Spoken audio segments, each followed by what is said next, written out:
And you're going to fail, and you're going to fail, and you're going to fail, and you're going to fail, and then you're going to win. And that's life. Life without those challenges, it's just existence. Don't just exist. Go live. Eventually, inaction will cost you. But your default setting should be, I'm going to do something. Just get up, move towards that challenge, and go attack it. Go do something that's hard. Struggle sucks. Depends on how you frame it. If you want freedom in your life, you have to have discipline. Move towards that challenge, whatever that challenge is. And you may be successful and you may not be successful, but you will be better. And the next challenge, you can be more prepared for. Because we're going to have wins, we're going to have losses. We're going to have successes, we're going to have failures. We're going to have good nights, we're going to have bad nights. We're going to have good relationships, we're going to have bad relationships. We're going to have good ideas and bad ideas. We're going to make money, we're going to lose money. All these things are going to happen. And if you oscillate emotionally up and down drastically, it's going to be problematic. Embrace those emotions, but don't let those emotions embrace you. Keep pushing through things that suck. This is a very difficult thing to do because it hurts. I'm going to go forward. I'm not going to quit, so I'm going to go forward. Bring it on. When you talk to people that went to SEAL training that didn't make it, most of the time, it's some reason. There's a medical reason. There's a family problem. There's very few people that look at you and say, oh, I quit because it sucked, which is what happens to the vast majority of people. The vast majority of people that don't make it through SEAL training, they didn't make it through because they quit. Your excuses will destroy you and take everything that you ever wanted from you if you let them. When your excuses make you feel a little bit better about the fact that you didn't execute on what you needed to execute on, then they can make you feel better, but they're not helping you. They're not helping you at all. This went wrong. This failed. Didn't accomplish this. And it's not the fault of my boss. It's not the fault of my girlfriend. It's not the fault of my parents. It's not the fault of the weather. It's my fault. And I'm going to take ownership of it and I'm going to fix it. That's what extreme ownership is.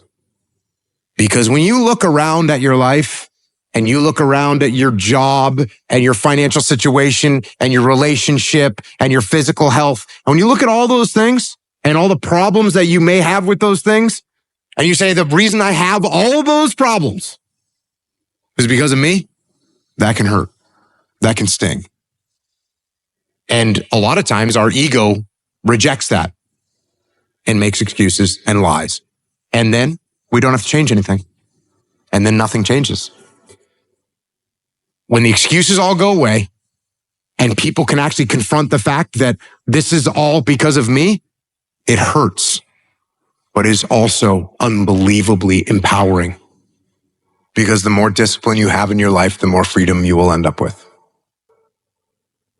So if you lack the discipline to exercise and eat healthy, you will end up being a slave to disease. If you lack the discipline to work hard, save your money, you will end up a slave to finances. If you lack the discipline to manage your time correctly, you will end up with no free time. If you have self-discipline, if you have the discipline to save your money and work hard and invest your money properly, if you have the discipline to manage your time correctly and not waste a bunch of time, if you have the discipline to exercise and eat healthy, you will end up with freedom. And you're going to start to progress in every aspect of your life. And you'll see that if you have that kind of discipline right now, you're going to end up with freedom. If you have discipline, you will attain freedom. Go try and accomplish something that's hard. You may win, you may lose, you may succeed, you may fail. I'll tell you what, you'll be better. And if you don't have that kind of discipline, and you don't work hard and you don't exercise and you don't apply yourself, you're going to end up shackled. So if you're in the woods and you don't know where to go, start walking. You got to start walking because the perspective is not going to change. You have to start moving forward. But standing there lost and not doing anything is just waiting to die, waiting to starve to death. Don't let that happen. I think it's really important because as men, we get conflicting messages about emotion and how to express it and what that looks like. And there's a lot of men struggling right now. Every human faces challenges and you don't know what they've been through. Suppressing them isn't going to help, and nor is letting them run your life. Because you're sad, now you're going to make a bunch of bad decisions because you're sad. No, it doesn't work like that. It doesn't work like that. You're sad. Okay. You get emotional sometimes. Okay. Got it. Now get control of your emotions and carry on with your life. And sometimes you're going to get hit with those waves. And that's okay. Oh, I'm having an emotional moment right now. There's something wrong with me. No, there's nothing wrong with you.